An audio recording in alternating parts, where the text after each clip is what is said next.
What exactly are communists looking for, and who is going to give it to them? This is the primary question I have when it comes to communism versus capitalism. In capitalism, this is clear, but in communism, who's going to do all the free labor, and do they advocate for slavery? The title of this video is called Would America Be Better Under Communism? From Jubilee. America would be a more powerful country under communism. May the agreeers step forward. I think it would be a lot better for all the people who are working jobs that are not, I guess, tech, basically. So I make content, which means that I work a lot of hours and I don't get paid the same amount as a soft dev. So I think it would create more creativity in certain creative industries, artists. If you make a bigger pie, everyone gets a bigger slice. Yeah. I think one of the main misconceptions about communism is that it's just making everybody equally poor. When Marx and Engels wrote repeatedly that the first step under communism is increasing the productive forces. In the US, over 80% of our population is living paycheck to paycheck. If you provide people's basic needs, if you invest in economic growth and in jobs and in infrastructure rather than investing in endless war and massacring Muslim people in Gaza, you're going to make this country a lot stronger. What does that have to do with capitalism? So the definition of capitalism is for profit, pretty much, right? So do they want to put a cap on how much profit an individual can make? Put a cap on how much you can charge for an item? Because right now you can charge anything you want. It's just dependent on whether people will buy it or not.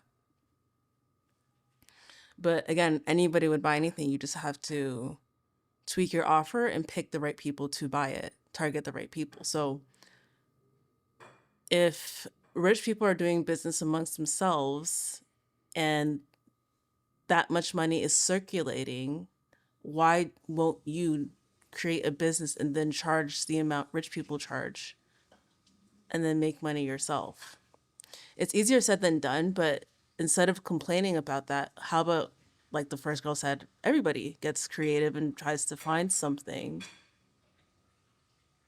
in their realm that they excel at, because everybody has a gift. And then you can do that. Under communism, there's no chance of you doing that. So it's really a matter, in capitalism, it's really a matter of confidence. And I think people also don't want to learn sales. They see it as scammy, or just the word used is icky, like it's very childish, but they don't want to feel like a salesman. But that's life. You have to get other people to buy into your idea, whether it's with labor or money, or to just agree with your thoughts. Like if this is just like a debate, you have to be able to explain why your product or service is worth someone's time and how it can be easier for them. You have to compete in the marketplace. You can't avoid that. And if you want communism, you won't have the opportunity to have that, because only a select few people will have the choice of trading their gifts or sharing their gifts with others for profit, so that it is sustainable for them to keep doing that. You're going to make the people a lot more stable here. I grew up in a white ring area. I grew up in Denver, Colorado. I was born in Dallas, Texas. I'm the first American in my family. Everybody's from the Congo. If my family was able to come here, of course, they would have some capitalist connections. So I grew up very much with the idea that everything I need is under capitalism. Individualism, freedom, all these things are under capitalism. But I'm Black in America. So those contradictions really just create that friction where I'm like, just to address the individualism part, I think being a community-based and a collectivist is much stronger under capitalism. So that's why I understand the word communities in communism, but this is like forced community in a way, right? But in capitalism, you can get with the people who share your ideas and you guys can create a business together. And I think that's even stronger under capitalism. this doesn't align with what I was told and what I'm actually seeing or actually feeling. So why did I come to communism? When I actually read it, when I went from Marx to Lenin to Mao to Deng to Fred Hampton, I started realizing like, oh, this is patriotism.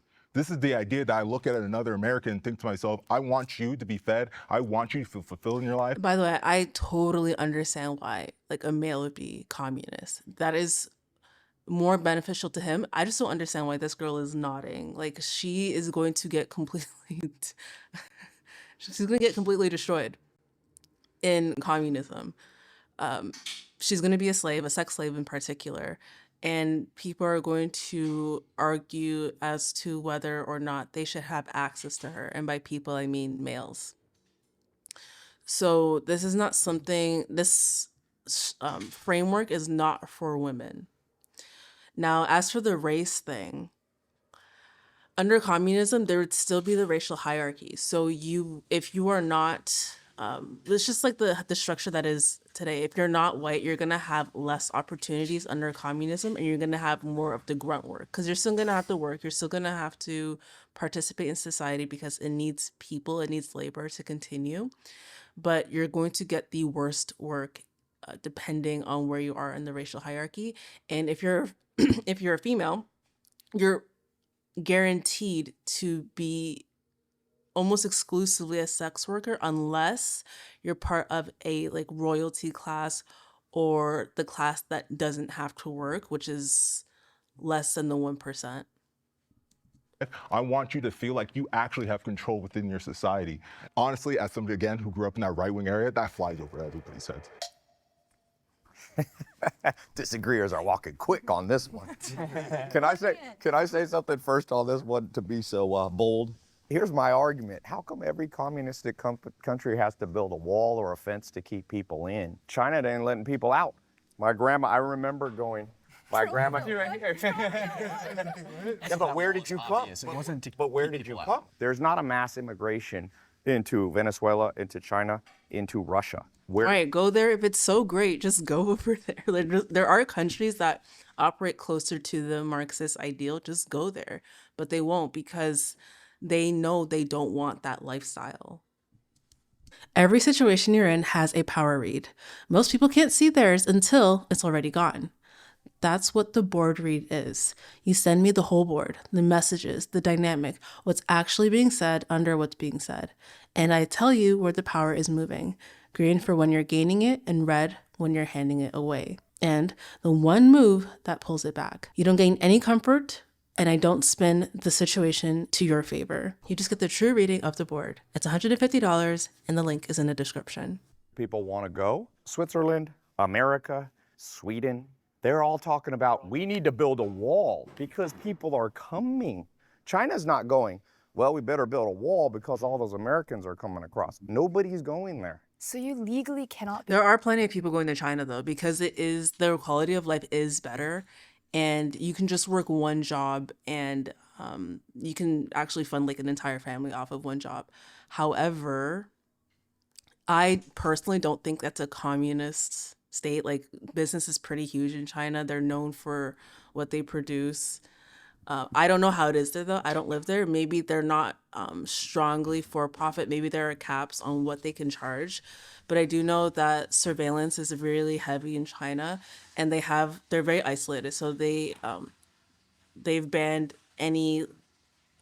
They have their own internet.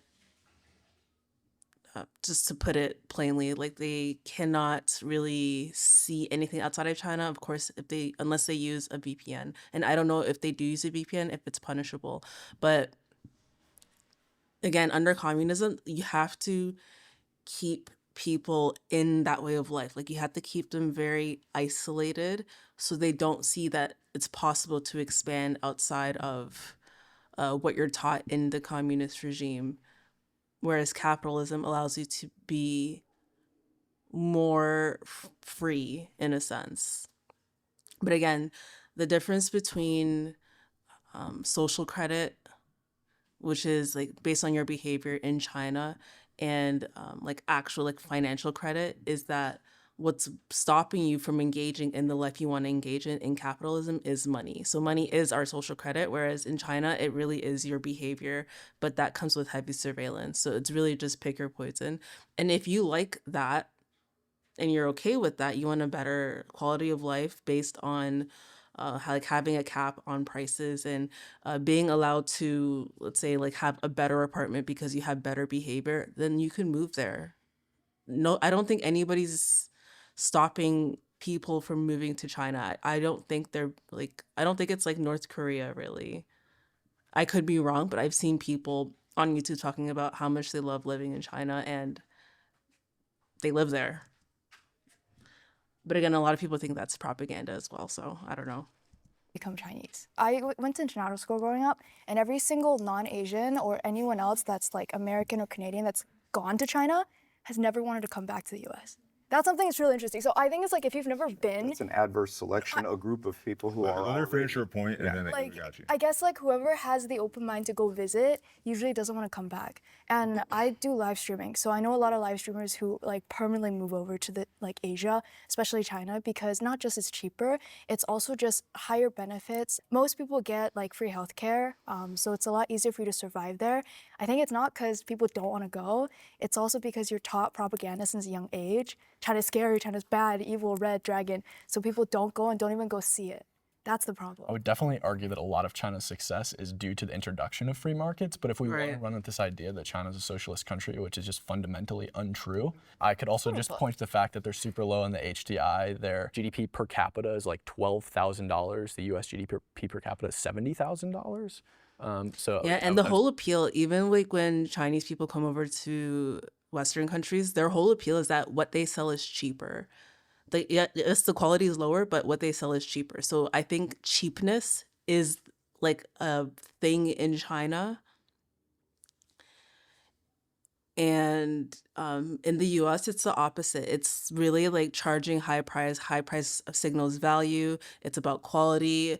It used to be about like the art of it, not so much anymore, obviously, but like stores like Etsy and handmade stuff, that was huge for a while. Artisan stuff, like that's not a thing anymore, obviously, but that is why the GDP is higher, is because higher prices correlate with higher quality. Not the case anymore, unfortunately, but services now, I think services, actually high price services correlate with higher quality now. But when it comes to products, a lot of people are just like, let's just order from China, especially when it comes to clothing too. I'd say in terms of like economic success, we're definitely doing way better. Ty, in terms of how we see immigration into this country, of course, we're American. We're only going to see the American viewpoints of this. China has immigration. People do try to cross to China's border all the time. We're all humans. Everybody's doing the same thing around the world. I would say what you're seeing is a perspective issue. I would love to break it down even more and talk to you about the massive amounts of CIA missions that have gone through Latin America to destabilize those countries, but just at that point.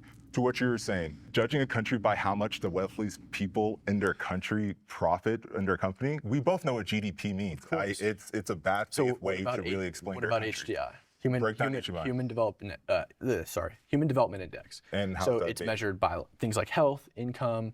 It's the UN standard for like how well an economy is doing. So from that point, perfect. Healthcare, we rank 37 in the United States. Cuba ranks 2. Sure. Oh God. Sure. Yeah. And do you, Hold on. wait. Hold on. Cuba We gotta ranks take a what? step back. Cuba ranks what? Wait, I really want to engage. They've with been this. number 1 and number 2 and hovered through those spots. According to Cuba. Cuba uses No, their according to the doctors- Commonwealth Fund. UN. According to the Commonwealth Fund and the Wait. Cuba is 83 on the HDI. They use their doctors like slaves because 90% of the profit goes to the state. They literally trafficked their doctors. When doctors George get W. very Bush little. opened up a program to let Cuban doctors escape because they were trafficking them and making them go do these PR campaigns in other countries to give health care, 7,000 people immediately came to the U.S. At one meeting, 2 doctors passed notes to other doctors they were on a hospital set with and said, kidnapped. This is propaganda. So I appreciate the emotional examples, 100%. It's not emotional. You can talk to the And that's another point. Who gets to, in a communist regime, who gets to define how valuable your work is? It's up to the individual to define that. And how much they project their product or service is going to help them and price them accordingly.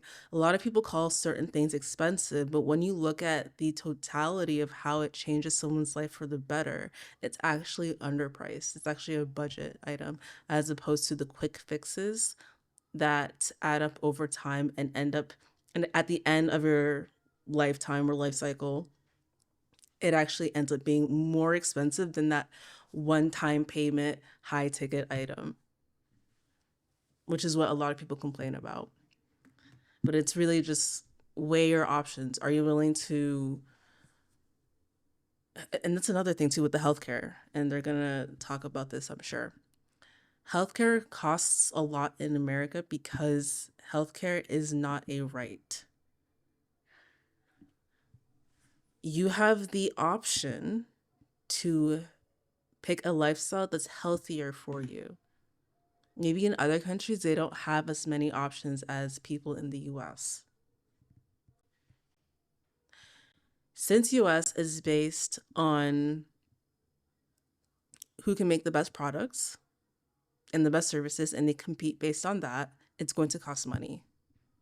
You can take care of yourself, but you don't want to learn that because it's not scientifically backed. So you're going to have to pay the hospital to take care of you.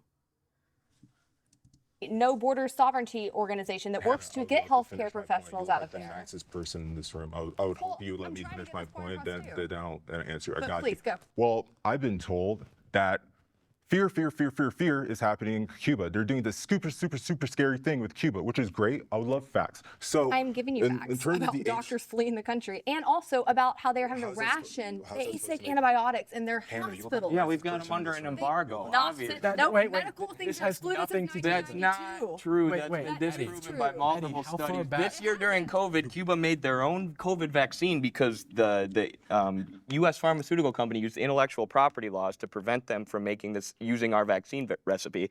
So they created their own, but they couldn't get syringes into the country because of the embargo. Because Eddie. how are you supposed to get metal when you're on a They tiny couldn't get island country syringes and you're into the country surrounded by the because U.S. they're military? mismanaged. Eddie, I want And to you ask can't you a get few any questions. trade in I or want to out. ask you a few questions. You'll ask How me a how far back do you I- think the embargo is affecting Cuba? How long back do I think the Yeah. embargo? Like, Probably when since did- it's been put on. Oh, really? But So I think in- when we so look wait, at no, let me respond real quick. In 1960, the USSR became the largest trading partner with Cuba. They started paying more all for of Cuba's Cuba's sugar, yeah. They started buying all of Cuba's their sugars and paying more than the United States was paying. Fidel Castro is on record saying that the embargo had no effect on Cuba at all. So we can presume that up until 1991, when the USSR collapsed, that it didn't have an effect. So to claim that the embargo is affecting Effect on Cuba, what? And I, Effect on what? and I think when we look at You the, this said is the, 1991 did can I not make a affect point? us. Because this is a point I wanted to because make the for a USSR long time. collapsed. When we look at countries like Cuba and China, I think it's more important to judge them based on what they had before the revolution. Before Cuba had a revolution, nobody had access to healthcare. They were working on slave plantations Wait, that were Cuba- dominated by Western multinational corporations. China before the revolution, yes, there were famines during the era of Mao. There were far more famines before Mao came to power and before China was able to industrialize and get to That's the a point great point. today where they're now one of the most powerful countries on earth. In the 1950s, the US was already industrialized. China had to do that. They were a semi-feudal country in extreme poverty. And in just 70 plus years, they've become this economic superpower. That is through central economic planning and, yes, allowing some of those private markets in. That's by undercutting the U.S. on labor because they don't actually have to pay. So, okay, so basically, communism hasn't worked because every successful country has become a player in the marketplace. There's no country, maybe other than North Korea, again, I haven't looked into their economics that much, but I'm sure they're getting stuff from the US. I'm sure they're like teamed up. Or some other country. I'm not big on geopolitical stuff, but I'm not seeing how communism, and I don't see how people can get along under communism. I'm looking at like relationships and just human nature. I don't see how that can work. There always has to be a hierarchy. And in capitalism, at least money can place you higher up in the hierarchy, or you can protect yourself with money and you don't have to deal with the hierarchy as much as people who are lower on the hierarchy have to. People very much. They don't pay them based on their value, so they can make people come over there and work far cheaper, have their companies there, and then we buy their products cheaper. We are propping up China's economy, and we've been really stupid with our own policies when it comes to that. And also, we are constantly hamstringing ourselves because our government keeps regulating our economy more, getting more involved, tying its hands, so that they are outpacing us, plus all the money we're spending on war, instead of actually like letting people keep their taxes and invest in more things. So they are playing us right now. The U.S. has been really foolish, but it's not because communism works. They were starving of until Let's 1979. look at exactly when what they trade did. opened Let's up look with at them. exactly what they did when they opened up trade. They opened up special economic zones where multinational corporations could come in, but they said you're only allowed to do things as long as it's in line with the party and as long as it's in line with the government's central plans. I mean, to say that China is just capitalist, full stop, or that all their I'm not saying successes that come they are from capitalist. capitalism, I'm saying that is- they were is pretty starving ridiculous. before capitalism started. They getting were its foot in starving the under door. feudalism. Hannah and Cam come in here with the guns. They got the fire. They know they're ready for this. Who is we? When you say we, who is in this we? Because we did this, because we did that. Who is this? Who is this So again, metaphorical we? Because the U.S. government is not a capitalist government, and we have to be strict about terms here. Capitalism is a system and an economy. The government can either uphold capitalism or they can impede it. Our government is constantly impeding it. So when the government comes in That's and a tells you, fact. Yeah, if you're getting taxed, that's what I'm saying. I'm like, I don't think anything's fully capitalist or communist. I think most countries, it, you know what? Yeah, there's no such thing as capitalism because it would be, I see capitalism as a free market, like completely free market, but it's not. It is being manipulated through taxation because if you make a certain amount of money, they can take like, and depending on the state you live in, they can take like 50% away. So it's almost pointless. That is communist in a way. And then let's say they redistribute it for their wars, for whatever they want, people who collect taxes.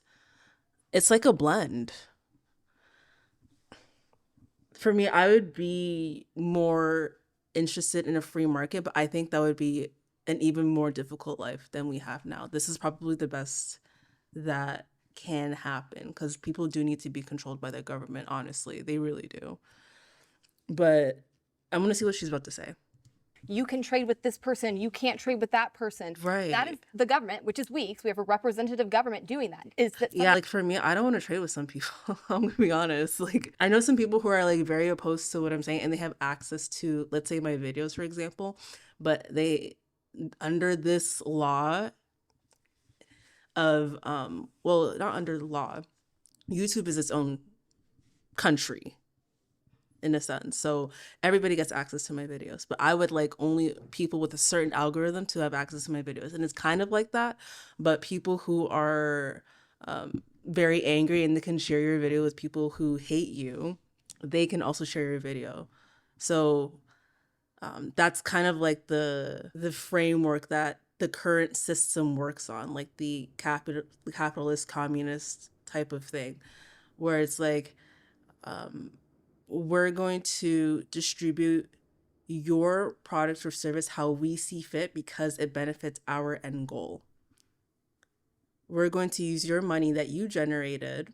It's not your money, but we're going to use the money that you generate for our goal. If this breakdown helped, the real work is on Substack.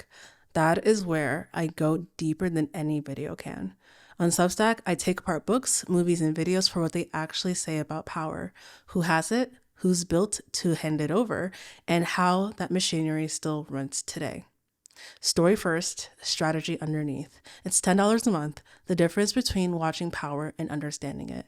Links in the description. Come take your power back. Start seeing it, then start taking it. Then I, as a capitalist, want to see them doing? American citizens. No, We I are don't. American But we are American citizens, and so they are supposed to be representing our interests. If we're going to talk about what we're doing as a country, yes, like that is a huge part of it. And I also want to go back to communism because when you talk about some of these countries that people often call democratic socialist countries, they rank higher on the economic freedom index than we do. That means they are more capitalist in their economies And I don't think those than we countries are. socialist, to be And clear. so I just want to make sure we're defining terms because communism is the centralized control and ownership of production I'm of sorry, companies. Hannah. But this is my point I'm trying to make. I Like we feel have you. to talk about actual It just systems feels that are antithetical communist if for we're the going to debate capitalist side this. to define socialism to me, it feels as very demeaning. Wait, are we doing communism or How do you define it then? Because I'm hearing things called socialism that aren't. But the prompt is communism. I guess like in terms of communism and capitalism, both are ideal states that don't fully work by themselves. But I do think capitalism is more pessimistic. I'm thinking of this free market. So I'm thinking like, think of the old times where like you would go up to somebody and you need their services or product, and then you would trade, like I would trade my service of, let's like go really far back, like sword sharpening, right? And then someone else sells the swords. So then I would be like, okay, I will give you like 50 sharpenings for life if you give me a sword. That's how I think of the free market before like money's introduced. Now that money's introduced, you can obviously pick how much you want that service to cost. But it's only pessimistic if you don't have a product or service to sell, or you think that selling is inherently scummy. In an ideal state, if everyone actually worked hard and they wanted to contribute to a society to make it better, I think communism would work. Everybody cares. I think you guys are well intentioned. You could teach them though. Giving people government aid makes them But the thing with communism is that some people are going to work harder than others. And it's like that in capitalism too, but because you can be born in a family that can make life a lot easier for you, starting a business a lot easier for you, free up your time. But same with communism. So again, you can't, at least you can pick what you want to do in capitalism.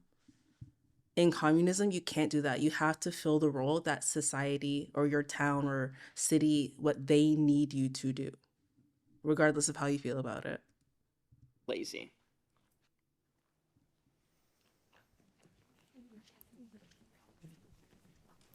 Getting government aid makes you lazy. A great example of that is Elon Musk. The amount of government aid the X Foundation gets in order to pursue inventions that don't work. How often did you hear about that tunnel?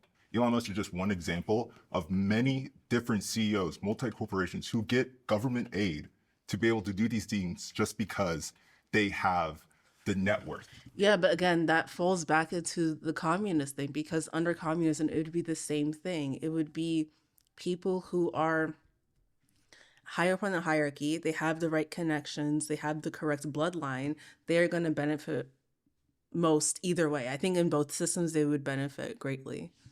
It's just about your particular situation, what would benefit you the most, especially if you're somebody who has skills that they can offer. Why wouldn't you pick capitalism? That's the question. Yeah, So I agree with you on this. I hate corporate welfare. I think it's the biggest perversion of capitalism out there. It doesn't work. Its track record is terrible. And it actually is the government coming in and picking winners and losers. And it very rarely goes in favor of small businesses, which is what most business in the US actually is owned by. But the way I think I could be, I'm definitely going to be wrong about this, but I think a small business is any business making under $80 million. So that's a small business, $80 million a year. people lazy is not necessarily because they're bad people. It's because you have fiscal cliffs. You get this amount of welfare if you make under $24,000 a year. You make $25,000 a year, your benefits drop off. So it actually disincentivizes people from working moving harder. up, working harder, taking on more jobs. It's a terrible structure. I completely agree with that from a perspective of it creates. I agree with people who make low wages. I don't think they should get taxed whatsoever. I don't think you should get taxed if you make under $50,000. And I think a lot of things should, if you do pay taxes, it should be like held for you in particular, and it should go into like some type of emergency fund for that individual. Animosity. If there was a system saying that you couldn't use a certain government aid program that you're already paying taxes to just because you make this amount, wouldn't you have animosity for those people below you? The cliffs are, I think, more so specifically referencing like situations where people are taking in welfare and it compensates for their like lack of income, and then they get a promotion or something and they lose the welfare and they're worse off than they were before they lost the welfare and prior to the promotion. You build that state dependency and it de-incentivizes people to like work up the corporate ladder in their companies because they're receiving aid from the government. I think a lot of people do need aid from the government though. Like, why are we assuming that everybody is capable and they have the ability to engage in capitalism more than others? Like, not everybody can work to a full capacity. And it was kind of shocking to me to see how unable to work some people are. Because for me, I can go for like 16 hours or more, but most people like really genuinely 4 hours is their cap and they have to rest. for long periods of time. So these people, obviously, they're not going to make as much in capitalism. And that's fair. The person who works most of their day and has work occupying their mind and they're contributing to society for most of the day, every single day, should make more than somebody who just works a few hours. Like people who are just very like happy about that, to work a few hours, like the 4 hour workday, but like those people should make less. I'm not saying you should work that much every single day, but if you don't create a circumstance for yourself where you have to work a lot at first in order to reap those benefits of a shorter work day, which is what that is, nobody gets to work that little out the gate unless they're extremely, they're higher on the hierarchy. I think that's the problem a lot of capitalists have, because I'm hearing a lot of things about hard work, and it's really just wanting to be compensated for the amount of work you have in. Somebody who doesn't work or barely works should not make as much as people who work a lot, or they contribute a lot to society. Which again, people who are communists, I don't think they understand how hard they're going to have to work, and it won't be compensated for how they feel like they should be compensated. Like, you think you don't get compensated well in capitalism, imagine how bad it will be in communism. But also, I think the offset with that is they will have all their basic needs taken care of regardless, so they would be more motivated to work under communism. But I don't know about you. I'm not, I want more than basic needs. That's just me personally. Like, if basic, like, I would still be very ambitious, and people who are ambitious in communism, you're kind of crippling them too. And then you're forcing them to be lazy because they're going to get the same amount either way. It's more satisfying in life when your effort reflects in reality. Just like how they're saying, well, these people don't have to work as much and they still get benefits from the government. Well, I'm like, I mean, it's bare minimum. It's really not that much that they're getting. The Smart Series, 4 books, 1 sequence, each removes a layer the next one needs gone. If this made sense to you, there's much more to learn. Start with what you sow. The link's in the comment below. Also, we have to say what makes people work hard, not just what makes people lazy. Because I think that's the problem. You look at government welfare, is it is essentially keeping people trapped. It keeps them trapped in cycles of poverty. We actually saw before the great welfare deal under LBJ was pushed through, we had a larger rate of people coming out of poverty and moving up in this country. And then when we implemented these programs, that has stagnated ever since. And we can see that that hasn't worked. Just help me out here real quick. So when you say it doesn't work, what didn't work? We have not seen a decrease in the rate of people who are in poverty. And part of this is based on the education system. Part of this is based on different... Because of LBJ? Yes, these programs that came in, the welfare. I don't know this because of it. I think it stagnated work that was being done. For me, as somebody who works in public policy, that's what I'm interested in. What works?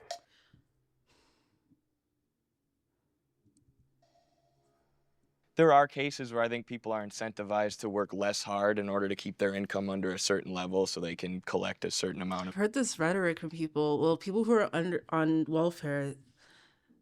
I remember this one girl, she was saying that her mother was getting angry at her because she wanted to go to school and make more money, but she's like, why do you want to make more money when you can just be on welfare and just live for free and not work and just have a good life?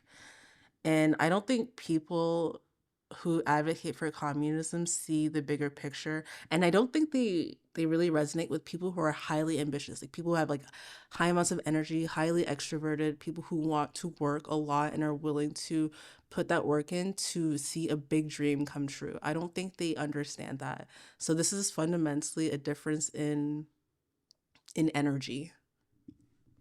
Because I see where the communists are coming from, but for me, like, I would go crazy if I was like capped at what I could do at something. You know, government money, which in that specific case, then yes, I guess it does incentivize laziness. But also, if you look at government programs like Medicare and Medicaid, they're some of the most highly approved of programs in the country. And when you make a welfare program universal, when you make it so it applies to everybody, it basically becomes politically invincible because nobody is going to argue for their grandma's health care to be taken away. And we have a problem in this country where 45,000 people are dying every single year because they don't have access to basic health insurance. And I think if we were to nip... Okay. A lot of people are going to get mad about what I'm about to say. So, is the prevention of death the goal of life? So are people is everybody supposed to live until they're 100 years old, because that's the number everybody's fixated on, around 100 years old? And should we be more focused on quality of life? Because again, if someone has a kidney issue, where are they going to get the kidney from? And we need both of the kidneys. That's what we have too. So you can't, like, it's just insane. It's great if you want to donate that, but you need two for a reason. And if somebody comes up with some type of technology where they can replace a kidney, shouldn't that person be adequately compensated? Should that person have to work as if they've never created a technology to replace a kidney at all without needing it from somebody else? That's the question. Should the person who goes above and beyond be compensated, like, for life? They never really have to work again because they came up with this concept and designed it. And now the manufacturers just pump it out for people who need it. Shouldn't that be more rewarded than people who just want to, let's say, create content all day? Nip that in the bud and nationalize those giant pharmaceutical companies and make sure that healthcare is provided to everyone, we would actually stimulate a lot of innovation, a lot of labor, and a lot of hard work in this country, because people would be less bogged down by medical bills and would be more healthy in general. So without a market, if the pharmaceutical industry specifically is nationalized, how does the state set prices effectively? Before you get to that point, did you want to say something? Yes, please. There you go. I was gonna add, I guess, like, I lived in China for 8 They years. skip that question altogether. Right, who are you gonna get these services from? Like, come on, like. And 10 years in the US, so I have like the divide between the two. I guess in China, generally speaking, it's really safe, and there's a lot more equality in certain areas. In terms of like support from the government, it is easier to get healthcare, 100%, and also I think certain societies use communism well, and it can be used well to create, I guess, more equality. I think capitalism ultimately creates inequality. So one thing I was going to say, No, you it have to be doesn't. It's the opposite. And there's seemingly equality in China because most people look the same. If you had more differences in appearance, I promise you there's going to be a caste system like there is for countries that are more diverse in appearance. careful. There's an old saying, we went out of the fire into the frying pan. The question is, under what system do you not get the guys at the top becoming super wealthy? Because Stalin and Mao Right. Zedong, these people become Chavez. Okay, Castro, this man is no angel. The question becomes, which one dampens our greed in a way that benefit the most people? Yeah, I don't even think it should be that. It should just be which system is more effective at distributing resources and helping people. I think capitalism is. If you're talking about just solely distributing products and services, it's capitalism because it makes it sustainable for you to continue distributing those products and resources. Under communism, it's going to be labor. So that labor includes sex. In capitalism, as a woman, you are protected. You should be, if you're a female with female body parts, I know it seems harder, but you should be capitalist unless you're just like, you'll fuck anything. It doesn't matter. Like, that's a good time to you. Fine, be a communist, whatever. But if you're somebody who is not about that life and you're willing to work hard, you should be a capitalist. And something should awaken in you. Like, this discussion should awaken something in you. And I hope they address the differences between people more in this video, but you need to wake up. outcomes. And China has abolished poverty, and we have rampant poverty. China hasn't abolished Yes, poverty. they have, according to the World Bank. There's 300,000 homeless people in China. Though, in ratio. He said that he It abolished. says here,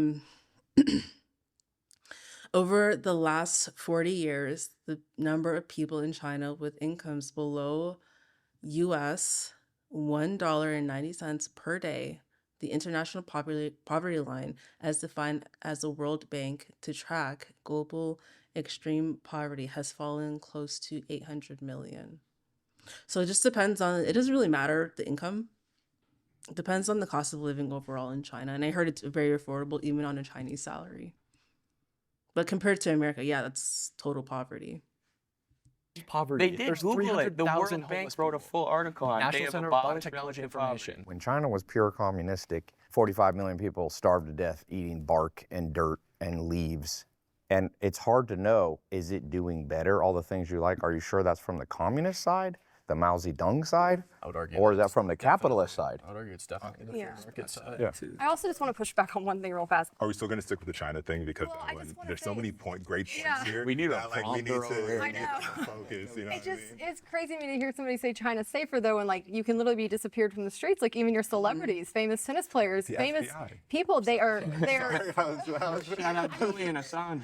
yeah, shout out to Assange, but we are not incarcerating Julian Assange right now. We are trying to extradite him here for trial. We're not opposed to We're doing our best. I'm And he's been opposed sitting in to- Belmarsh. And I've spoken out with him. I actually work with his brother on the campaign to get him freed. But what I'm saying is, we don't have political prisoners in the U.S. We don't. Yes, you do. Who are they? Who are they? We assassinate Snowden. them. Yeah, Who- sure. who- Yeah, who- crazy. Yeah, who- yeah, sure. Yeah. Who have we assassinated? Jaleel Montekim. Fred Hampton. was in jail for We 7 did that. years. The government did that. I'm fine with this. I detest the FBI. I detest most policing agencies. I've done a ton of work on criminal justice reform. That's fun. If I Rotten was a through capitalist, the I would core. love the FBI. No. I would love the FBI.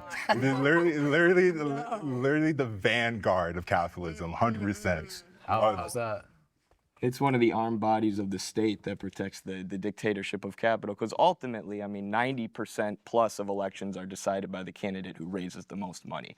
And The FBI is an armed body of the though. You state. recognize Would just, that, right? capitalists would just get Yeah, against that. well, you can say it's not You can real say- capitalism, but No, I would capitalism say has it's a not- tendency to It's not accumulate. capitalism at all. Capitalism is an concentrate. economic system, you can not a say- government. Right, an economic system that concentrates wealth and power at the top, that incentivizes capitalists to accumulate capital, That's not- monopolize the markets, and this is simply the stage of capitalism that we exist in. When Iran tried to send oil tankers to Venezuela, the U.S. intercepted them with our military, took them back to Texas, and then gave that oil to U.S. corporations. How is that free trade? How is that the free throw one market? An thing out. embargo are against Yeah, again, I don't. I already know that, like, Hannah, she's a fighter, because in capitalism, you're going to be called a bitch constantly.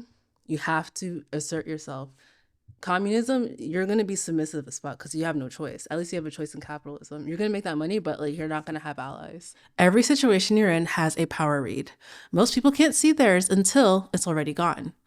That's what the board read is. You send me the whole board, the messages, the dynamic, what's actually being said under what's being said. And I tell you where the power is moving. Green for when you're gaining it and red when you're handing it away. And the one move that pulls it back. You don't gain any comfort, and I don't spin the situation to your favor. You just get the true reading of the board. It's $150, and the link is in the description. don't have to completely defend the against- U.S. government to defend. I would actually argue the U.S. government is a huge enemy of No, I don't. capitalism. We don't, and I want to a define my mixed view economy. real fast because I think it matters. This is more my like political view versus just my economic views. But I would say the only reason you need a government at all are for three things under capitalism, and that is to uphold contracts. You need a court system. You do have to have a policing system so that people cannot harm other people's property or their person, and you need a national defense system. Now, what the U.S. has gone so far beyond that. We should have a defense. It should only be a government entity. You shouldn't have private companies coming in and profiting off of it, and it should be on guard to protect us if there's an existential threat. But why Not why waging can't war private against a- companies profit off it? That's what I'm saying. Like if they can provide better service and you have your privacy protected and you can afford it, why can't they be that? The problem with the government's police system right now is that they have discretion on what they can do, like what they can enforce, which is why we see certain unfairness as to who is targeted and who isn't. And they can just be very terrible employees, but it's very hard to fire government employees. They get very much coddled and taken care of. Which again, it's pretty communist. It's not capitalist, right? If you what a client, like let's say that you are a wealthy client and you hire private police because you don't like the government's police, right? If they mess up your contract, you can fire them and you could sue their company. You can't do that with the government. You can, but it's very hard. They have unlimited money and you're paying them to sue you because you're giving them your tax dollars. So actually a private police would be more in line with what capitalism is. A government police is inherently communist. Other countries not getting involved in all this interventionism we've been doing since Vietnam, completely opposed to that. But to sit here and say that that's capitalism, that's the government actually attacking capitalism. Attacking its citizens who are paying them tax dollars as well. Coming in and perverting our economic system, using our own tax dollars against us to do it. Women are more empowered in a communist society. There's a really good book on this called Why Women Have Better. You want Bunny to go first? No, go ahead. I'm like, as a man, I'll be quick. There's a really good book by Kristen Godsey, who is a woman, called Why Women Have Better Sex Under Socialism and Other Arguments for Economic Independence. Oh, see how happy they are? Hey, humans are extremely predictable. It's where she's very critical of the USSR and the former Soviet countries, but she says when women have economic independence, that equals true freedom. Freedom to leave an abusive relationship, which under capitalism, a lot of women are forced to stay in those relationships because of financial dependence on their husband. Women are discriminated against in the free market system because they have babies. Women can get pregnant. Yeah, but women don't want to work with each other. That's the main issue. Men thrive because they work with each other. Women don't want to work with each other under capitalism. Like I said, community is actually stronger under capitalism because you can hoard wealth, resources, even services and information with your group of people, which is what men have done. And rightfully so. That's playing the game. They won. Women don't do that. They want to have better sex under both capitalism and communism. This is the issue with women, and that's why, personally, as if you are somebody who is not looking for that, you actually want to be in the marketplace and you're not like a sex worker, capitalism all the way. And so if you're a boss, who are you more likely to hire? A good worker who's a woman who might get pregnant for 9 months and have to go on maternity leave, or a man who's not going to get pregnant? No, then don't get pregnant. That's the thing. And women have to have that discernment. If you don't get pregnant, you're actually, and you want to work with other women and you like to gatekeep, that is important. I hope you're picking up what I'm saying. It's just a natural biological advantage to men in the free market. So if you provide economic independence for women, if you meet their needs, that in turn equals freedom. I read the same exact book. It's a good one.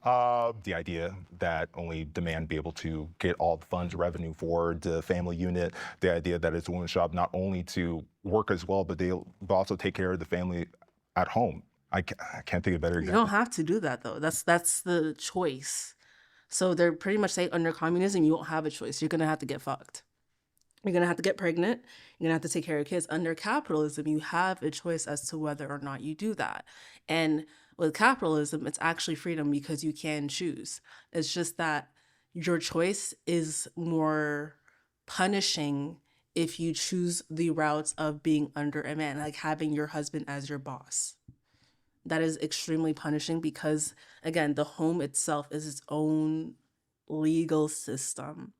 You guys create your own rules in that home, and it's the husband that creates the rules because he has the leverage of the money and the job. You don't have that as somebody who gets pregnant and you don't have a job, or you have like a part-time job or an unstable job because you need that flexibility to take care of your kids. Well, nuclear family was literally forced onto Americans. Like they had posters for it everywhere. Like how's that freedom? So let's say the US had 1 billion people. How would you do to limit population? This is a prime example, right? How would they do it? I don't think they'll do it any differently than one-child policy. Like, So the one-child policy, if you don't know, was a population planning initiative in China implemented between 1979 and 2015 to curb the country's population growth by restricting many families to a single child. And I'm reading it because some people listen to this as if it's a podcast. So Let's be realistic. If you gave the US 1 million people, what are they gonna do? They'd probably just let them starve. Oh, yeah, But yeah, in China, they're like, we got to ration gotta goods to make sure we feed everyone. Yeah. Circumstances. okay. So wait, is she advocating for the single child policy? Like pretty much, so femicide. So you're the individuals that are seen as more valuable will be this is a communist mindset. You have to pick the individual who is more valuable, essentially.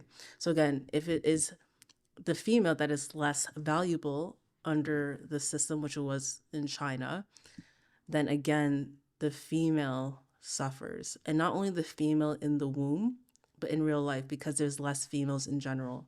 When there's too many males, the society becomes toxic.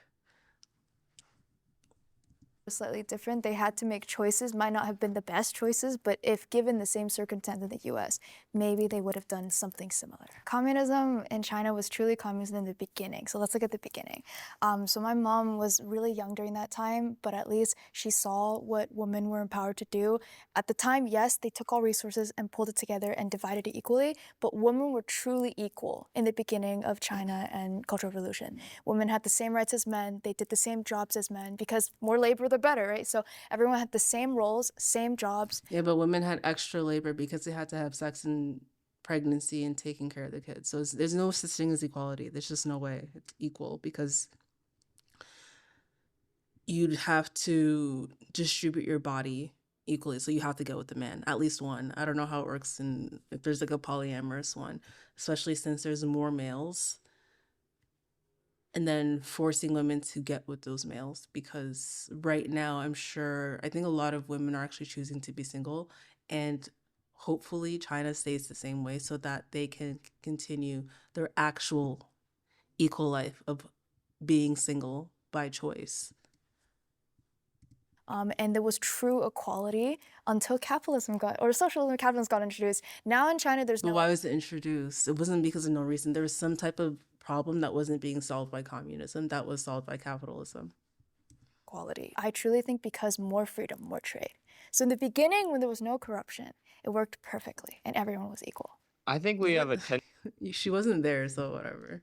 tendency too to boil down to disregard economic freedoms when we talk about freedoms, especially in the US. We break it all down to individual freedoms. What do you have the right to do? But in China, the retirement age for women right now is less than 60. Whereas in the US, it's been actually going up because economic conditions for working people have been getting worse. I mean, that is freedom. Being able to retire and spend more time with your kids, less time slaving away, making your boss rich. That is true freedom. This goes back to my energy statement. I think these people have less energy because I don't see myself ever retiring. I will always do something, like just create somehow, some way, or do some type of service or product for the world is like until I die. Like I don't see myself ever stopping willfully, because I just have every single day I have so many ideas and I have to stop myself from doing it and just focus on one thing. So I think communism is really well suited for people who are very low energy, people who want to have like a very slow life, like very introverted people. And I think they should like create their own like country or something so it suits their needs, because them trying to force communism on people who are higher energy, and that being in a communist country will actually cripple them. So I think it's just too much to handle for people who want communism.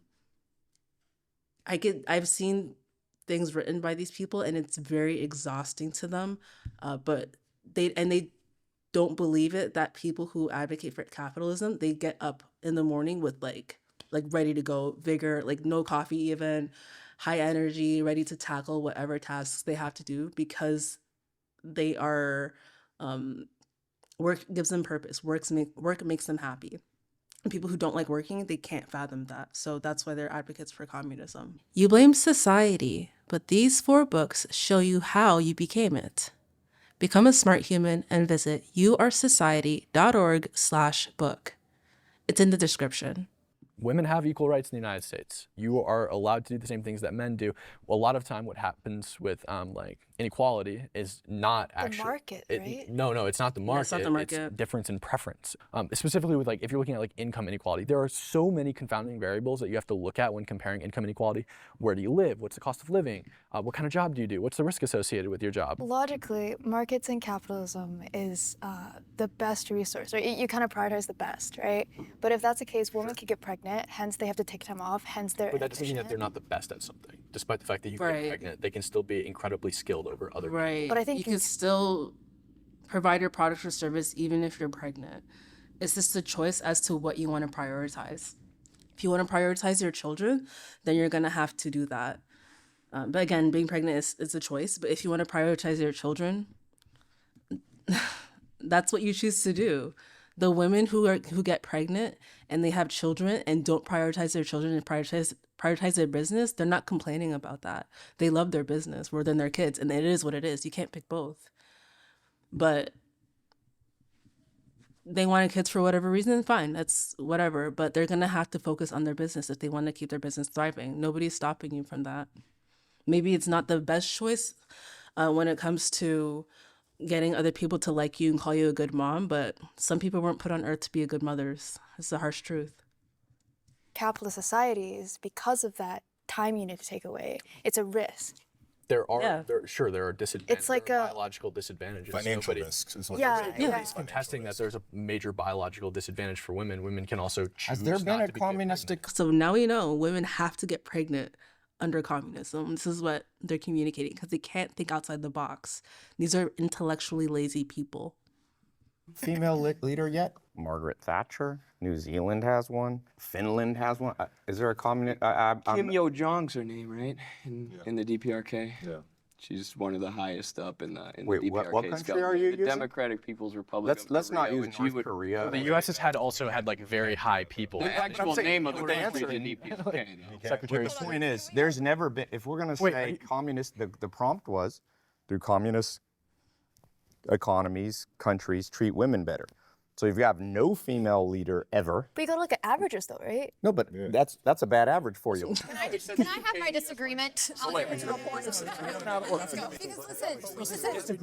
think it's a fair point in some ways, but also like as a woman, I don't want just to have like a tokenism kind of representation. Like that doesn't, if Hillary Clinton became president, it would be no better for me as a woman, right? So that doesn't actually advance me.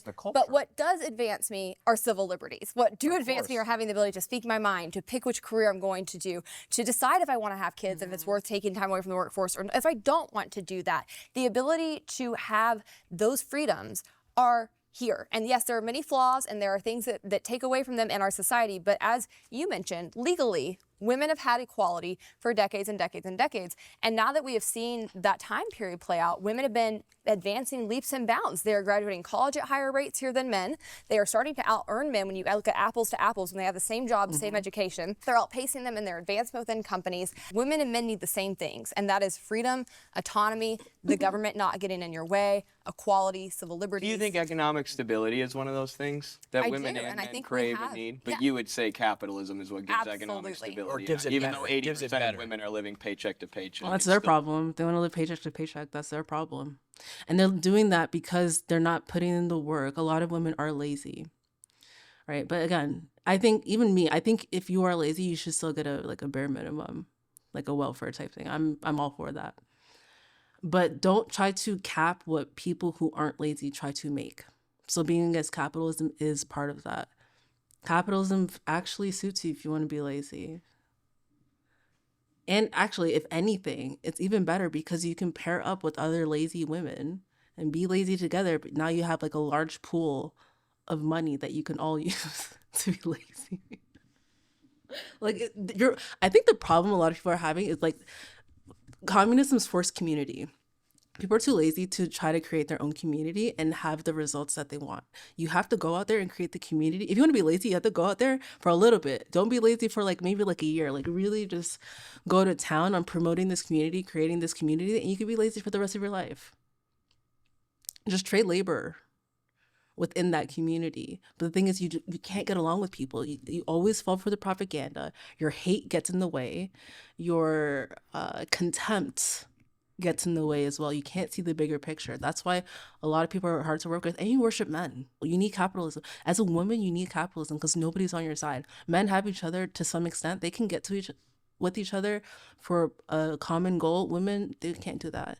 And women prefer men too. So capitalism and communism wholly supports men and whatever their goal is in either circumstance. That's what the blend of the two was the perfect combination for males. For women, you're fucked either way. So just the only thing you can trust as a woman is money. Still better. Wait, but don't know that's that that's just what you're relative talking about, poverty. So there's always going to be relative poverty, even if everyone in China. society. It Wait. was Do relative you know what poverty relative according to the poverty world bank. is? There's always going to be relative poverty in every society because relative poverty is just generally defined as making 40% less than the median income. There's always going to be a median income unless everyone's making exactly the same. So there's always going to be somebody living in relative poverty. But I want to address something you said earlier, that we're like picking and choosing, like the U.S. isn't capitalist here, but it is here. No, it's like you judge a country if it's capitalist or not based on how it expresses capitalist traits. So we can say that, like, in general, the US is a mixed economy that's pretty economically free, right? But we can identify things in the government that we don't like, and we can say, okay, well, those things aren't really expressions of capitalism, and we don't agree with them. So let's just take three things. Let's take three things. Are women treated better? Do they thrive more under a communist country? I think it's not only symbolic, but it's also a reflection if you make a woman the leader. Only capitalistic countries have had women as the prime minister or the president, and there's lots of them right now. There's never been one in communist history. America. Not even close. Okay. Number two, yeah, well, America's not the only capitalistic country. You have Finland, you have New Zealand, you had England, had Margaret Thatcher. Keep going. Number two, I think it's a big deal that China massively disproportionately killed female babies. It's a big problem, and even they admit it. So when we say It's a big problem because they don't have enough women to get pregnant in China. There's not enough women to occupy all of these males that they brought into the world. here's the system that treats women better, come on now. The third one that I think is important is, where do women want to live? Well, definitely not here. Okay. I'm sorry. But she's here. See, the hypocrisy is crazy. Everybody's running to capitalist countries, or at least the mixed whatever. Capitalist, communist, but mostly capitalist. Where do they want? Do they want to live in North Korea? But North Korea is not a communism, though. It's a which one? They just said they What is just it? corrected me and said We're down it to is communism. Really? You guys got to unify. Totalitarian.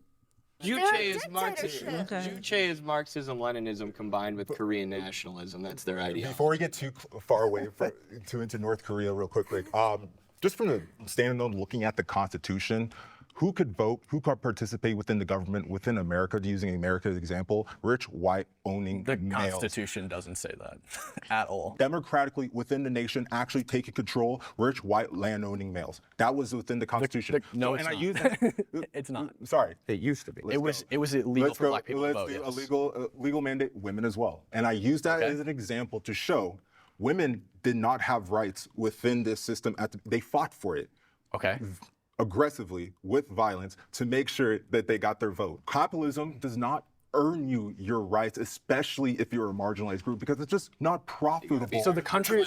Okay, let me tell you a story. And I urge you to look this up because I don't have it in front of me. There was a slave who was owned by somebody whose land wasn't producing enough crops or was completely drying out. Something was happening with his land where his profits stopped. The slave owner who was born on this land, he knew exactly what the issue was, but he wasn't going to tell the slave owner for free. He wanted to negotiate something. So the slave owner is like, absolutely, I'll do anything to start up again because they're losing money. The slave owner created some type of product and sold it to the slave master. And this slave owner never revealed his secret as to how he got the crops to grow again. He just kept selling it, and made the slave owner dependent on the supposed slave. Now, at this point, he was not a slave anymore. These two were equals in capitalism.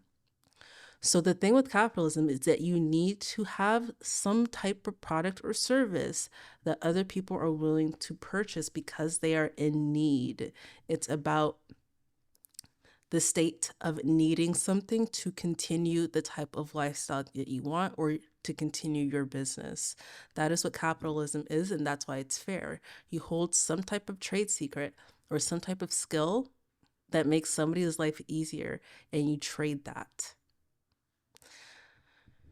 So that's why slavery was abolished, because the slaves had a lot of secrets that the owners did not know about because they were not native to this land. They were immigrants. They came from Europe to a sunny land that they did not know how to take care of. They thought that these would just do everything for them. But one person, I'm sure there are plenty more. There's tons of stories, but they're hidden, obviously, because they want to hide how effective these slaves were. They want to make it seem like they were just useless, like workhorses that just picked cotton all day. These were actually capitalist powerhouses, but they were suppressed, obviously, because again, the slave owners who were managers, they couldn't compete. But you need to have some type of trade secret to be in the marketplace. That's why it's ridiculous when you expect someone to give everything away for free. That's crazy in capitalism. And in communism, people still aren't going to give it away for free. They're going to engage in capitalist practices on this side. Maybe officially they'll be communists, but capitalism's still going to peek through because everybody wants to be compensated fairly. If they know that nobody else has the information that they have, why would they give it away for free? The country was established before capitalist economic theory was established, and capitalists would just argue. You're the nicest, you look like the nicest guy in the world. Please let me finish this point. Please, Kim, please. God damn it, Cam. God damn it, Cam. You need a notepad. No. Yeah, my notepad. You need a notepad. You need the notepad. Cheating. I asked. Only the rich benefit from capitalism.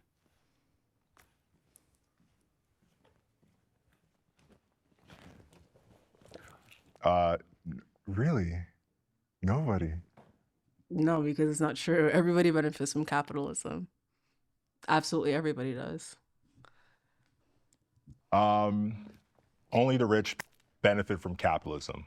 Capitalism being the control of a state apparatus or a nation, government, state, whatever word you use, by a certain class. So if that's class. That's from capitalism. You need, again, I'm going to say it again. You need to profit from the services and products you provide so that you can serve more people. Capitalism is about profits. I don't know what they're arguing about, but whatever. What he's talking about is class. So the quote unquote royal class has bought up a lot of the planet and they own a lot of the land. Are that class, and they control that state apparatus, the government, that nation. Of course, they're the ones to benefit from it. Talk to the abyss. It seems like a TikTok. Do you guys disagree? Yeah. You want me to explain why first before you go? Yeah, hit me. So I'm a Marxist, so I believe that society, through class struggles, transitions through different epochs or different modes of production, or different economic systems. So I believe that the Civil War was a revolutionary war in America that transitioned us out of the slave-based mode of production in the antebellum South into capitalism. It's still slave-based production though, because, well, there's different types of slaves, right? For me, I don't feel like you have to work. Like I'm not for every single person working. I'm just for people who work more to gain more. I'm not really like, if you don't want to work, like by all means, don't work. Or if you can't work, I think you should be taken care of by the government. Absolutely. But slavery is still happening. And for me personally, I think it's sex slavery. Like I mentioned in a previous video, human trafficking is number one. So they are trafficking people for sex and for labor. Those are the two main things. And those people are slaves. I believe that capitalism is a superior economic system to slavery. In Europe, I believe capitalism was in many ways a superior economic system to feudalism. But I would argue and agree that capitalism is better for everybody than, say, slavery. Like, you can still rise from the bottom with capitalism, and that's most societies. So it's like it's possible for, the less wealthy to climb to the top if they have a good idea or like innovate on something that they think is a good concept. We're talking about benefits, right? No, I see both your points. Definition, I know, now I'm being antithetical. I was telling you not to give you a definition. Now I'm about to give you a definition of capitalism. We should establish definitions of things we're talking about. Right? We gotta be on the same page about these basic definitions. I feel like when it comes to science and ideology, it just gets kind of messy. It's just more, I feel like it's just so much easier to do logical, like. I mean, if you cite a definition, I'll accept whatever you give me. I don't know about these guys. Nah, this is a trap. Hold on, let me finish this. But my idea of capitalism, I very much look at it within, again, very material, very cemented the idea of who has control over the military, judicial, legislative arm of a nation or a state. For an episode about capitalism and communism, we have not talked about class. Whatever class has control within that nation. And now capitalism would be the rich, the bourgeoisie, the job creators, having complete control within that society. Of course, that would only benefit rich people. Of course, you're gonna push for tax cuts. Of course, you're never gonna talk about livable wage. You'll talk about minimum wage, just harm reduction. It's a tricky one. I'm not sure there's ever a time when wealth doesn't concentrate up, including Stalin, Mao Zedong, Pol Pot. It's all Castro. You don't think Castro was a rich man who was benefited from the Cuban system? If you heard someone's voice on a large scale, they are rich. To have access to millions of people through media, you are rich. That's the easiest way to tell who's rich and who isn't. You can make enough for yourself, definitely, or like a very small business that makes under 10 million a year, but even that's not rich.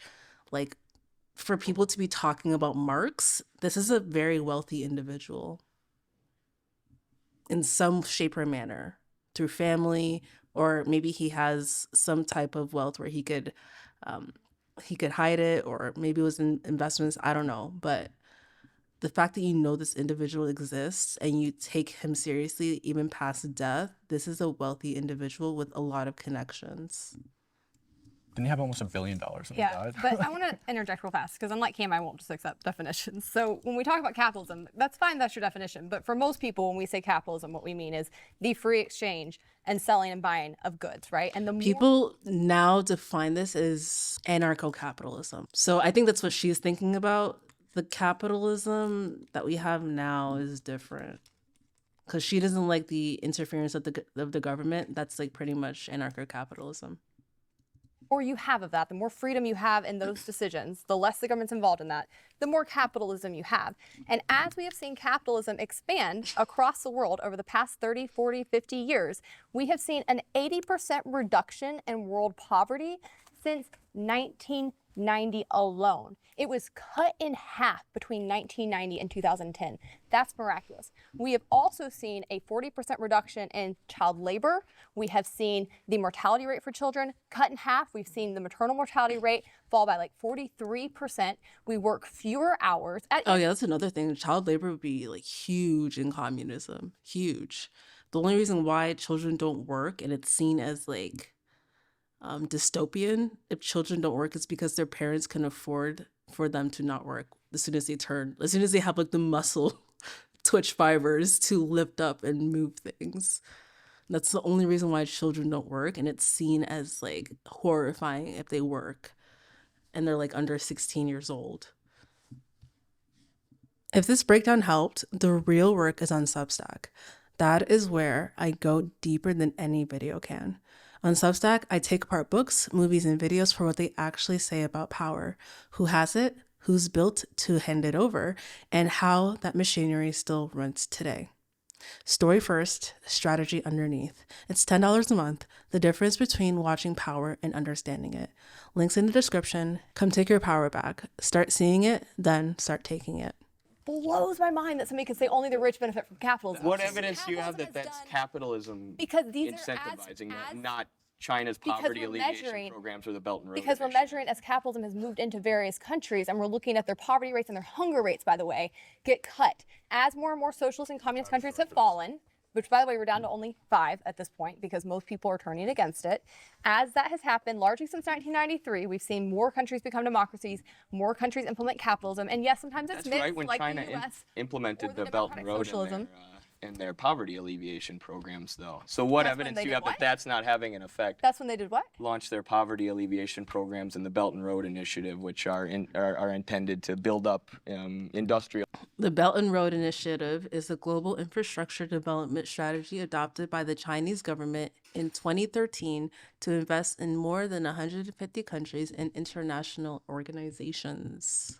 In countries who have been prevented from advancing their productive forces by imperialism, economic sanctions, and the U.S.-dominated financial system that emerged after World War II, where the IMF and the World Bank can basically decide whoever they want to give financing to. So like when Chile went socialist under Salvador Allende, Richard Nixon famously said, "Make the economy scream," and the IMF and World Bank went from giving them $200 million in funding a year to 2. Why do communist countries always have to depend on capitalist countries you. to succeed? Anytime they don't, it's because there was an embargo. So communists are pretty much like historians because like I'm focused in the present moment. I'm focused on how my life will be affected by something and just the bullet points as to how it will benefit me and how it will disadvantage me. And I can see almost exclusive for my personality, for what I want to do in my life, for how I want to live, I see almost exclusively capitalism as the solution for what I want to do personally. Now, if you're lower energy, if you have a disability, if you just don't want to do anything in life, communism, that's it. Like that's perfect for you. So again, it's just based on what kind of life you want to live. Or they weren't giving them money. I don't hear us saying that about North Korea. The Congo is capitalist. The Congo is one of the poorest countries in the world. The Congo, though, is mineral rich. So much cobalt. Every single one of your folds needs cobalt to work. That is your real life vibranium. Capitalism has not helped the Congo. Not at all. It's siphoning from the Congo. 100%. Country benefits the capitalists at home. And When that's you the say they're democracy. capitalist, what do you mean that the Congo is capitalist? Well, you better Because watch. your definition If is you're not mine. African, you know who the new colonizers are? China. Who's extracting resources out of Africa? Ty, I love you. Terrible argument with me. Great with, Boy, great with the other type of guys. Just but no. because you say it's terrible doesn't mean it's To be terrible. clear, I wouldn't accept your It definition. doesn't matter who's doing what. It's just the framework of what you want to live in. Do you want to live in communism or capitalism? Because if you want to be a communist, you're gonna enslave somebody. Someone's gonna get enslaved, and I think it's gonna be the children. And then for women, for sex, obviously. Capitalism, but I will obviously accept your definition of socialism. That's what I meant. Like, obviously, I know what I think capitalism Wait, what? Oh, so my definition of Just so I socialism. know, why is China? And this is the number one reason why I'm not really interested in these conversations, because nobody can define. People can define capitalism. Communism is really hard to define for whatever reason. I think people are looking for other people to like take care of them. They're looking for a community where it's not like, because money seems very cold and impersonal and transactional. I think people who are communists, they don't like that. They want a community, they want friends, they want a family, and they think advocating for communism is that way to get that, because that is a human need that I think everybody's trying to solve under these two systems, but they're trying to systematize it. Some people want to connect through business, and other people want to connect through, okay, let's come to a mutual agreement that we will take care of each other. Why do we think, are you making the stance that supposed altruistic / centrally governed China is not a new capitalistic empire moving into Dubai? You see it there, moving into Africa. China is not America. There are clear differences agree in with what that. America does in the Congo versus what China does. America comes in, they set up military bases. Unmarked airplanes will come into the Congo with multitudes of American military and multiple corporations. You know what China does? They come in with intellectuals, with a document signing. Would you guys like to do this trade deal? If you do this, we'll build a mining facility that the state can run, and that will benefit your taxes. And you know what the Congo will say? They'll say no. And you know what China will do? They make a new deal. You know what happens when you say no to America? And how does that capitalism in the long fall? run. So Again, and that has nothing to do with America's capitalism's very fault. long tirade. There is no perfect economic model.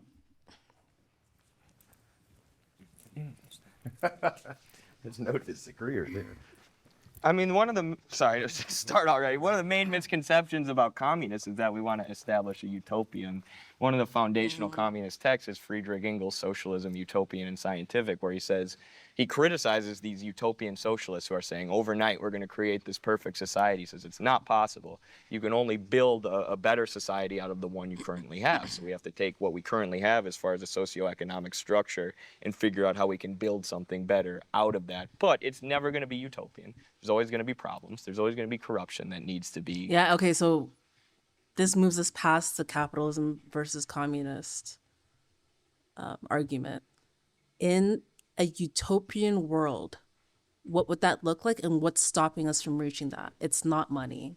Money is a protector. Money is something to help you have leverage when people will attack you for how your body looks, right? The problems that he's talking about that will never be solved is hierarchy. It will never be solved through favoritism. It will only be solved if you have something, a skill or a product or a trade secret that only you have and you've passed on to your family, and people have to do business with you, and therefore you can live the life that you want. It has nothing to do with your body. It's all about what you can provide to assist that person to reach their goals. That, I think, that personally is the most fair thing in existence. If we're talking about fairness, because that's what we were talking about. We're talking about fairness, we're talking about connection, we're talking about community. This is what humans ultimately care about. And it's getting buried underneath all of the talk about capitalism, anti-communism. That is just about preference of how you want to live your life. What is buried underneath that is connection, and that's what humans want. Humans want to learn how to socialize with each other, but they seriously struggle because they live in fear. There's fear based on how their body looks that other people won't like them. Most humans are rejection sensitive. They're looking for love, and they're scared they won't be able to get that. So they create these, out of defense, they create these systems where they can find love. Combated. We just want to build a system that's more rational and based on fulfilling human needs and human flourishing rather than simply profit. So I think we would He just said agree. it there. What is human needs and human profit? You're looking for love. You're looking for someone to love you because you don't feel loved enough. That's what that is. And then the coldness of just profit. Again, owning a business is not coldness in particular. It's connecting with the community in a different way. When you are pretty much like obsessed with solving a community's problems, that's when a business comes to life. And you need to be adequately compensated for that through profit in order to keep doing that. From capitalism side, that there's no perfect system because there are scarcity of resources. And again, I think you are always up against human nature, which has a lot of corruption, which has a lot of selfishness, a lot of self-interest. Why I like capitalism is that I think it's a system that acknowledges that and says, how do we restrain those impulses within people? How do we create a system where in order for you to get what you want, in order for you to get your needs met, or in order for you to How get can we rich, work together to get your needs met, and how can we systematize that so everybody gets their needs met equally? I see capitalism as equal distribution, period. Communism is not that. It's the people who are higher up on the hierarchy are going to be favored. And it's crazy if you are a woman, especially, and you think you're going to be favored unless you're at the very top of the hierarchy, like you're like a queen or something. you have to provide some kind of value for other people. Yeah. And so that is what instigates. And that's what's fair too. You have to provide value too. You can't be somebody who's just constantly taking and taking and taking and making demands and getting stuff for free. You either provide value through also doing products or services, or we create this currency called money and you pay that. Productivity. That is why we see such large innovation gains. We've seen such big technological gains under capitalism. There's still going to be problems. I don't think there's any way to say we will never have people who are poor. We will never have corruption. But I think A capitalism. lot of homeless people want to be homeless. They don't even want to maintain an apartment. That's too much for them. They don't want to cook. They don't want to clean. They would rather, they don't have a big enough ego where they would hesitate to go up to somebody and ask for money or ask a restaurant for food. They don't have, that's not a problem of theirs. That's that they don't need a job. They don't mind sleeping on the grass. They're not scared of sleeping outside at night. They're not scared of animals and they're not scared of bugs. And they don't want to pay for rent. They don't want to work a job and they don't want to clean up their apartment and they don't want to buy like a bunch of appliances to maintain a certain life. A lot of people are homeless because they enjoy that lifestyle. Because they legit don't have any needs, and they don't see a reason why they have to do everything that everybody else is doing, because they're the true minimalists. Does the best job of taking what we're dealing with and trying to make it operate in a system where people are civil to one another and there's natural cooperation within it. When people say a perfect economic system, it's like saying, what's the perfect science? Communism, Marxist-Leninism is a science. What is the most rational way to organize a society to make sure that it can actually see a future? And if you read the debates within the Chinese Communist Party, they are constantly going, Stalin did this was right, this was wrong. You know, Cuba did this, Tito's Yugoslavia did this was right, this was wrong. They're constantly learning and experimenting. So I think the main argument is totalitarianism versus democracy. Because capitalism nor communism will work for everybody. To suggest that is totalitarianism, which is what we want to avoid. You want democracy. But the problem in countries is that people think that a country should change in their favor instead of going to a country that is most suitable for them and their needs. I think with the pure communism thing, you can't really find that type of country. Every country operates on some type of capitalist thing, right? So if you want to become a communist, you have to get in touch with nature. You have to start learning how to heal yourself. You can't be dependent on things that require money, things that require somebody else's labor, somebody else's services, because they should be compensated for that. So you really have to learn to take care of yourself. And I've seen people actually on YouTube, they create everything of their own. It's not the most beautifully polished whatever things, because you can only get that very high quality stuff when you work for profit. But the circumstance they live in, it's dirty, it's not the best, but they can take care of themselves. And I think that's what communists want, but they're not going to get that unless they get free labor from other people, which is slavery. So you can live that communist lifestyle where you can just gather a bunch of like hippies and you guys can do what you want and live how you please. But you can't expect somebody else to foot the bill for that. But even then, in like hippie type of societies or like cults where they go off grid, there's always a slave class there, and it's usually the children. The children are working their asses off because they need the children's help to maintain that community. And like I said, the only reason why children don't work in our society, and it's seen as just like terrifying that children are working, is because parents can afford to take care of children up until like they're 25 even, like they're done college. Parents can afford usually to take care of their children to that extent, and they don't have to work. In a communist framework, that is not possible. They start working as soon as they turn like 7 years old. I was going to ask, so I guess hypothetically in capitalism, you have free market, correct? Mm-hmm. So when free market occurs, it goes to near zero profit, correct? When a free market occurs, it in a goes to free zero market, profit? the equilibrium point is near zero profit because they'll keep undercutting each other until they maximize demand. Why would they? They wouldn't undercut each other. That type of capitalism doesn't work at all. It's a race to the bottom. You have to price your products and services according to the amount of effort and the outcome. Sorry, not never the amount of effort. Sorry about that. Solely based on the outcome for the consumer. Do anything. Exactly. I'm talking about classic like, economics. yeah, classic economics. But let's say hypothetically, like Amazon is a prime example. They keep pricing, like I guess, like earning less and less profit. So wouldn't that create monopolies?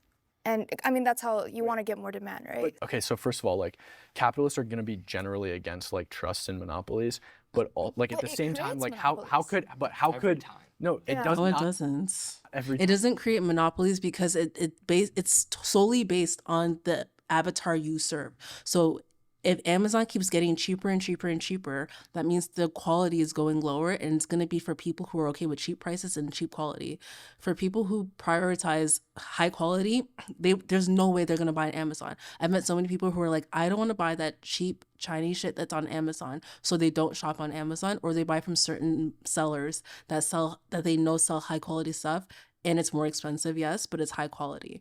That's how it works with capitalism. You have to pick the type of person you want to sell to and find them. That's your job as a capitalist. How Or oligopoly. But isn't, but isn't how could- Chinese how state could- economy the ultimate how could a monopoly? socialist argue? Yeah, exactly. It's rich to men when socialists or communists argue against monopolies, or they use that as a hitting point against capitalism. Yeah, communism is based on a monopoly framework, because there has to be one entity that is distributing everything equally so that everybody can feel like it's a communist system. When you have to go out and get stuff on your own in capitalism, that is more decentralized. It's not completely decentralized, obviously, but it's more decentralized than communism. When like the biggest and most powerful monopoly that you could possibly have is a state. Wait, it is a state-owned monopoly. Yes, it is absolutely a monopoly. And how are you going to break Because up there's no monopoly competition. without the state? What apparatus is going to come in and break? And in a lot of these, can I make one point to it? In I'm all okay these with socialist antitrust countries laws. like Nicaragua, they're now investing in small business and trying to encourage their civilians to start small businesses and to innovate, because they view that as a better alternative than monopoly. And what There are people to create businesses and innovate, because capitalism is what grows countries. Capitalism is actually what protects your country. Like South Korea, they were completely devastated for a while, and they went into media. The media is what brought them out of poverty as a country. And they made so much money off of media and marketing that they are now considered one of the richest countries, and they're like a capitalist powerhouse. And their problems are very capitalistic problems, because the level of competition they have to engage in now is astronomical. But under communism, it wasn't going to work. To build up a country and keep it safe, South Korea is considered one of the safest countries on the planet because of capitalism. Because everybody is so secure, you can leave your phone on a table, and since most people are doing so well there, nobody's gonna take your phone. Everybody has a phone. Nobody wants yours. But if you go to another country where, like, if you have like just an iPhone, that can feed them for the next year. And some people have phones there, like smartphones that are expensive, and some people don't. So there's an incentive to steal and even kill for that phone. So that's why it's safe. A country, the more everybody has more or less the same amount of money, the safer it is. That is the number one argument for communism. But at the same time, who's going to distribute that? Isn't it better to just be in an environment where everybody sells something, and then you put yourself around those people so that you don't have to live in fear? Because people who have all the same things as you, same work ethic as you, they're not looking to steal your items. That does nothing for them. They would rather work with you to learn from you, to gain skills from you, so that they can get their own stuff. In a communist country, I'm going to split them off into countries because that's what it should be. I think countries should be based on ideologies, but in a communist country, people are going to fight for certain things because they won't be able to have or even work toward what people of the upper class get to have and work toward, because they have a certain job they have to work, right? Unless they're also distributing items too.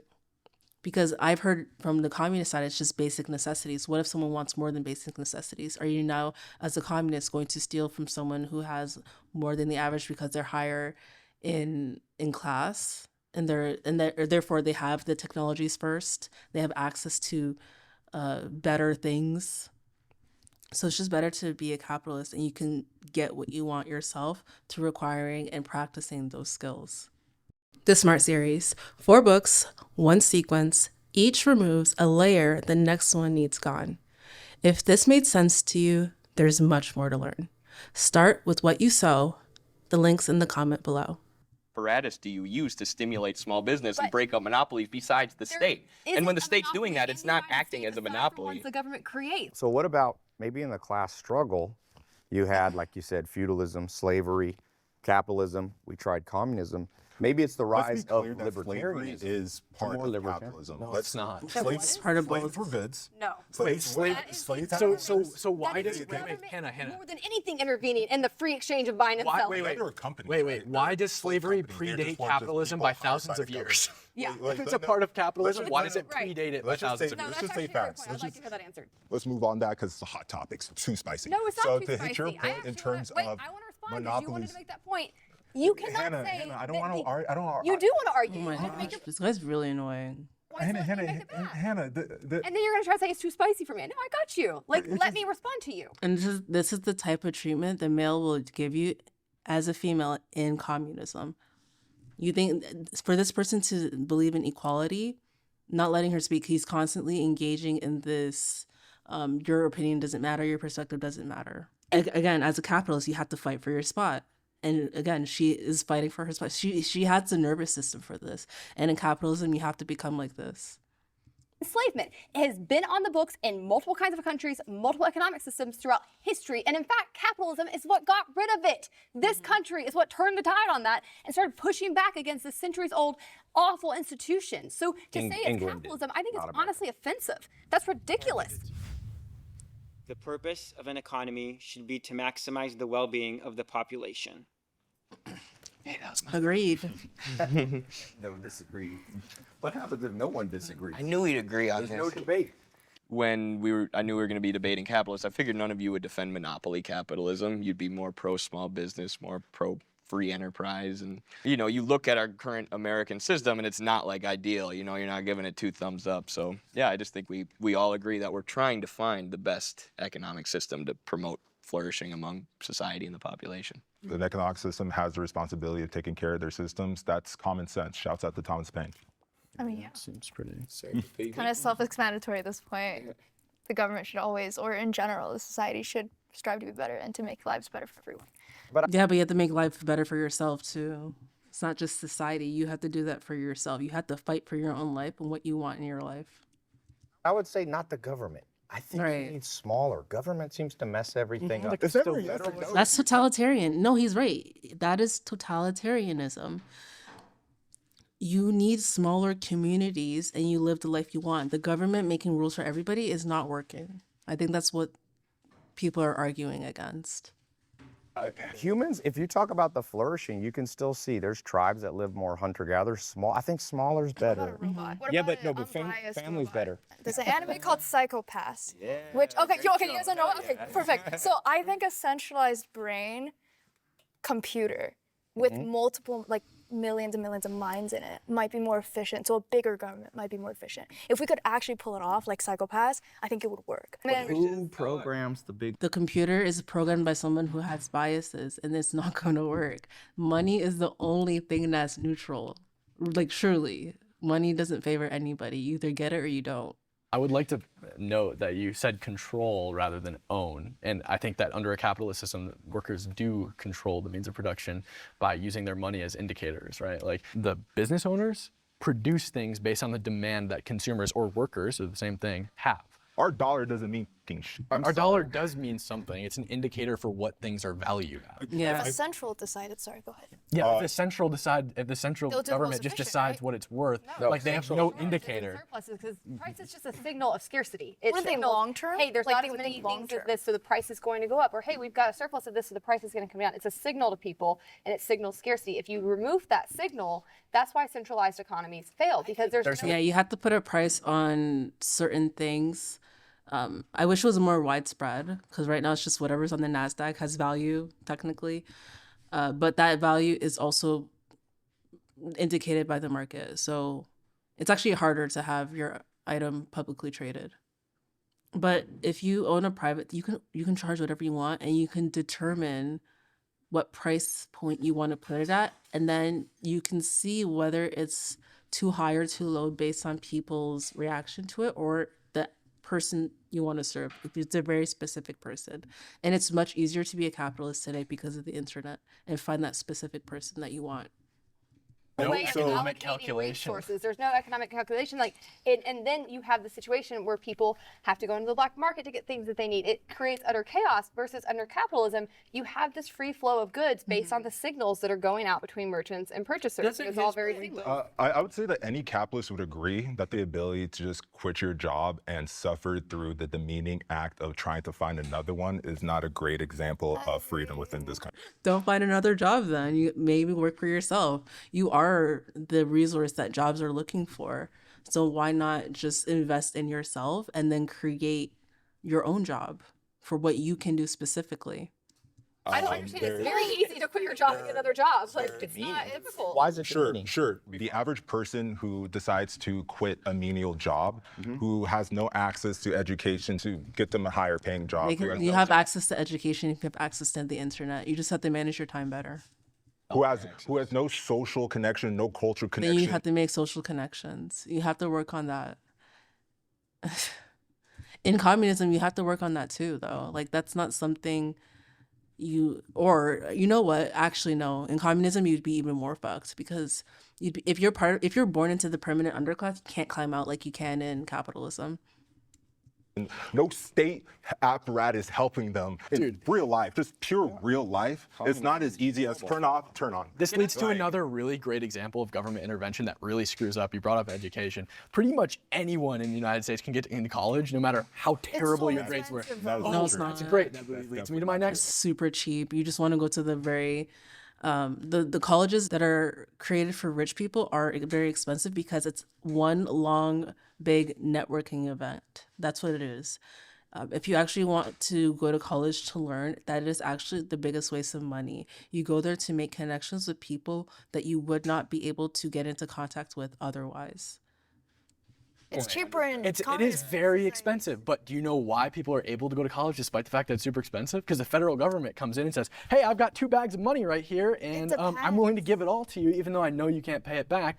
And then the colleges say, well, hey guys, it seems when we keep raising our prices, the government just keeps paying it. And we don't even have to worry about if the kids are able to pay it back. We're just gonna keep on paying it. The trend line for like college tuition prices and like government involvement in the education system, especially on the collegiate level, is like identical. Yeah, but the taxes pay for that. So that's why taxes are very high.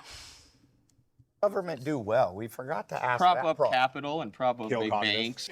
But then you don't like government. Then we all agree. Right, the government's your best friend. You blame society, but these 4 books show you how you became it.